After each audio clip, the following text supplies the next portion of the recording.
वालेकुम वरहमतुल्लाहि वबरकातुहू। हम सबक पढ़ रहे हैं नूरानी कायदा तख्ती नंबर 1 हुरूफ तहज्जी मुफरदात का। तो आप देख रहे हैं ये शक्ल है जीम, ये हा, ये खो, ये तीनों एक शक्ल में है। इनका जो सिरा है वो एक शक्ल का होगा।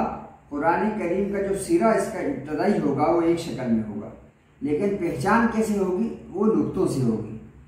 जीम के जो है जो सिरा होगा जीम का, उसके नीचे नुक्ता होगा, देखें। और हा जो होगी वो उसका सिरा खाली होगा, उस पर कोई नुक्ता नहीं है। इसी तरीके से खौ के ऊपर एक नुक्ता होगा। अगर हम इस एक नुक्ते को यहां से खौ से हटा दें तो ये बन जाएगा हा।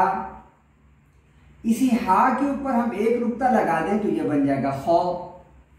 और इसी तरह ये खौ और हा, इसको इसके नीचे हम नुक्ता ये लगा दें, इस सिरे के नीचे ये नुक्ता लगा दें तो ये बन जाएगा जीम। ये शक्ल एक जैसी है, लेकिन पढ़ने में, मखारिज में, अदायगी में अलग अलग हर्फ है।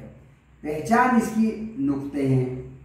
जीम के एक नुक्ता नीचे होगा, जीम के सिरे के नुक्ता एक नीचे होगा, और जीम के सिरे के ऊपर, जैसे ये नुक्ता ऊपर होगा तो खौ, अगर खाली है तो हा। जी हा खौ। समझ आए प्यारे बच्चों? बहुत शुक्रिया। अस्सलामु अलैकुम वरहमतुल्लाहि वबरकातुहू।